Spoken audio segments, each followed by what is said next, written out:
Ragazzi, oggi manutenzione Sportglide, venite con me.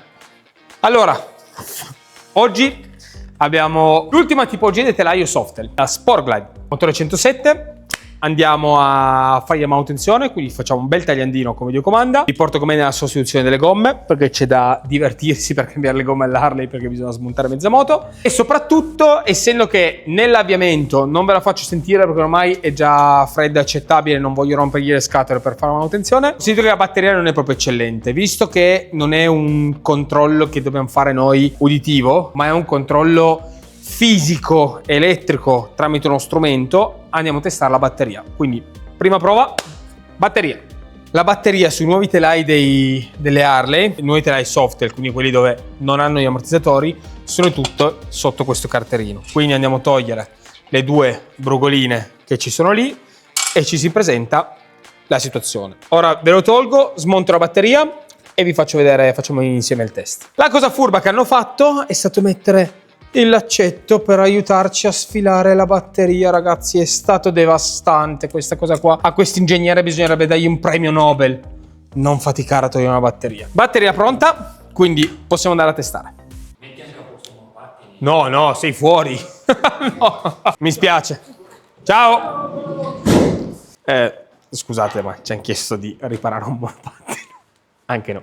Con questo strumento andiamo fisicamente a testare la batteria in tutte le sue parti, quindi farà lui un suo calcolo interno tra voltaggio, resistenza e spunto, quindi amperaggio in fase di spunto. E magia della magia, ragazzi. Andiamo a interpretare i dati. Io SOH sarebbe lo stato di vita della batteria, o il 20%. Lo stato di carica della batteria mi dà il 96%. Questa moto è appena stata tolta dal mantenitore, infatti se io vado a provare mi dà che ho 12 volt e 90, perché effettivamente lei è carica, ma il suo problema è la vita che è finita. Ragazzi, per non rendervi pesante e noioso questo video qua, taglieremo una parte di video dedicata alla batteria e ve lo metteremo in un successivo video più piccolino che spiegherà la batteria, perché sulla batteria è un discorso che va affrontato in maniera molto sensibile. Continuiamo con la lavorazione e per la batteria seguiteci che vi faremo vedere come testarla. Quindi iniziamo dal tagliando. Allora, questa moto qua monta 3 oli differenti, l'olio motore, l'olio del cambio e d'altra parte abbiamo l'olio della primaria. Prima cosa andiamo a togliere tutti quanti gli oli e poi andiamo a mettere l'olio del cambio,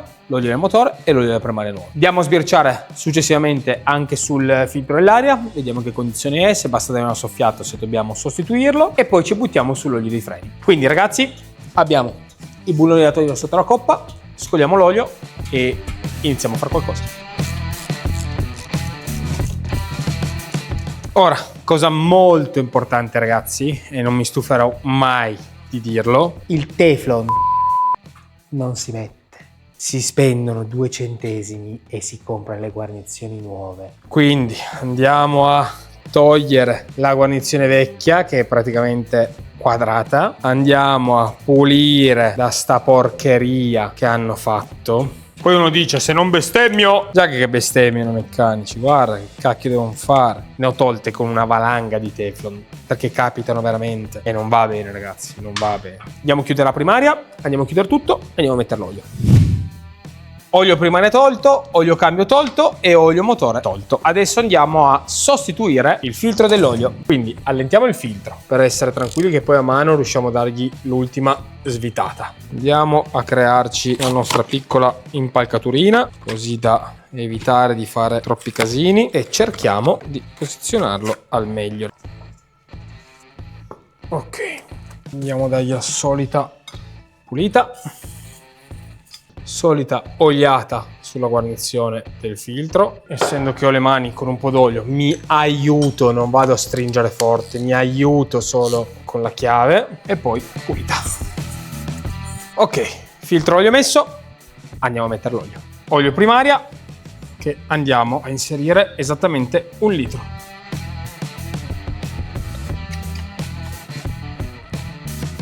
Primaria messa. Olio cambio, ed è un gran mal mettere, perché dobbiamo andarlo a mettere qui ragazzi, assolutamente qui. Dobbiamo svitare questo tappo dove sopra abbiamo tutto che ci dà fastidio. Parecchio scomodo, assolutamente sì, però si fa perché bisogna farlo. Per metterlo ci viene in soccorso il beccuccio snodato ragazzi. Ne mettiamo all'incirca 8 etti e poi facciamo il livello. Siamo a metà e lo lascerei lì. Andiamo a riavvitare e a chiudere anche l'olio del cambio. E ci manca solo più l'olio del moteur. Iniziamo con 3 litri di olio e anche qua la stina ci dice check on Jiffy stand, vuol dire controllalo sul cavalletto, ma noi non possiamo mettere sul cavalletto, iniziamo a mettere 3 litri, facciamo il livello qua, lo ricontrolliamo dopo. Qualcuno dice oh perché bisogna oliarli quei cancelli? Sì.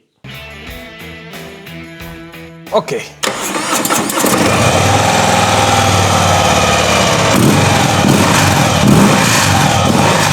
Abbiamo l'olio che è al minimo, lo lasciamo così, non lo andiamo a fare, è importante che ce ne sia, perché quando andiamo poi a metterla sul cavalletto, che la togliamo dal ponte, andiamo fisicamente a controllare il livello dell'olio e andiamo a fare il livello dell'olio al 100%. Mentre siamo qua ragazzi, diamo una bella controllata anche al filtro aria. Ok, il filtro aria ragazzi è molto bello ancora, quindi diamo giusto una soffiata, puliamo la calotta all'interno e via. Nel soffiarlo ragazzi bisogna modulare, non dobbiamo, perché rischiamo di strappare la carta, qui dobbiamo solo togliere l'eccesso di polvere, o se c'è qualche moschino, moscerino, moschino attaccato dentro lo togliamo, quindi leggero. Una piccola cosa da fare, queste viti qua sono tutte soggette ad agenti atmosferici. Allora, ragazzi, è bianca questa vite, non so se si vede. Gli mettiamo un pelo di grasso, un pelo. Questo ci serve a non più far, uno, grippare bulloni e seconda cosa, fermare l'ossido. Cazzo quanto costa il grasso? Un pelino ti evita poi un lavoro futuro domani. Almeno sei tranquillo, hai fatto un bel gesto, è vero. Il cliente non lo vede, quindi noi dobbiamo riuscire a far sì che il cliente si fedelizzi il più possibile. Però io voglio anche un parco di moto circolante che sia a posto, quindi quei piccoli accorgimenti non fanno schifo, sono delle cose che servono a noi meccanici. Quello che passerà dopo di me, se passerà qualcun altro dopo di me che andrà a togliere o dirà cazzo, ottone acciaio o ottone alluminio non ha fatto ossido, cazzo chissà come mai, magari hanno messo un goccio di grasso. Filtro a posto e adesso andiamo oltre.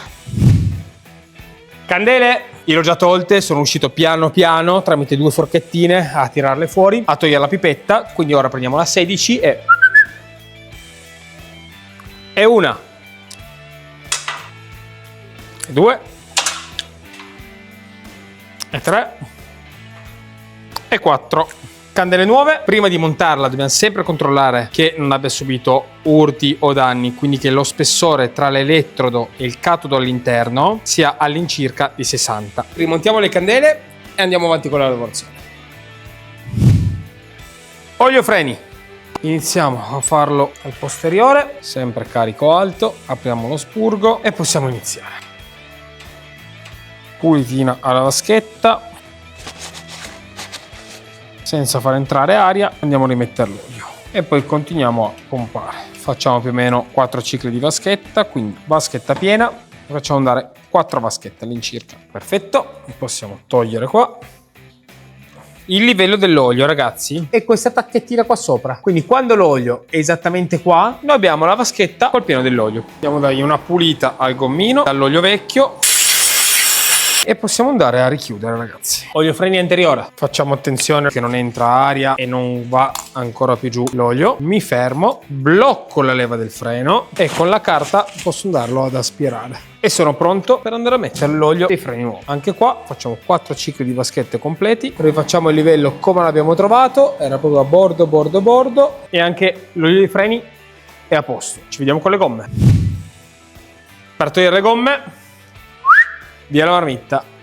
Per comodità, per non andare a tribulare dopo, spostiamo anche la pinza ragazzi, perché se no rischiamo di farla toccare nel cerchione, rompe un po' le scatole, quindi ci costa 2 viti, la togliamo, la spostiamo e siamo a lavorare con un pelino più di spazio, non troppo ma comunque sempre un pelo più di spazio.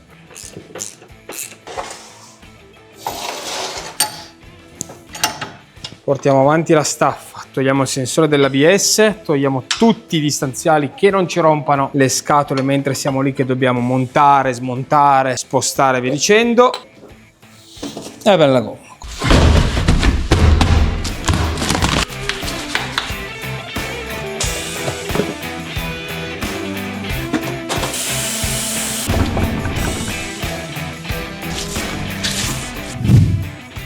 Gomma montata. andiamo a rimettere la pinza freno, rimontiamo la marmitta, carter della cinghia e proseguiamo la lavorazione con la ruota davanti. Ok ragazzi, gomma dietro montata, allineata e adesso passiamo quella davanti. Vi risparmio la rottura di scatole del video, vi faccio vedere poi una volta che è montata che la tiriamo giù. E anche la ruota davanti l'abbiamo montata, quindi facendo un piccolo resoconto abbiamo fatto le gomme, il tagliando completo di candele, olio cambio, olio primaria e olio motore, la batteria. Adesso la tiriamo giù, facciamo il check delle centraline, scaldiamo, mettiamo sul cavalletto, controlliamo l'olio, una bella lucidatina preparata e la possiamo consegnare al cliente. Quindi tiriamola giù.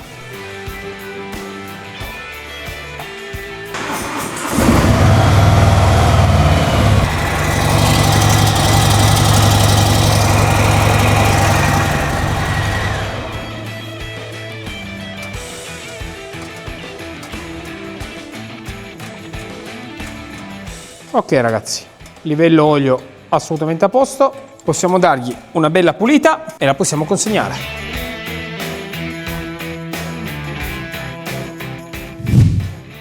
Ragazzi fateci sapere se vi è piaciuto, ragazzi fateci piacere, ragazzi fateci sapere se vi è piaciuto il video, se è stato utile, se avete bisogno di contenuti particolari nel limite del possibile chiedeteci commentando e vediamo di cercare di accontentarvi e lasciate un like e se potete iscrivetevi al canale.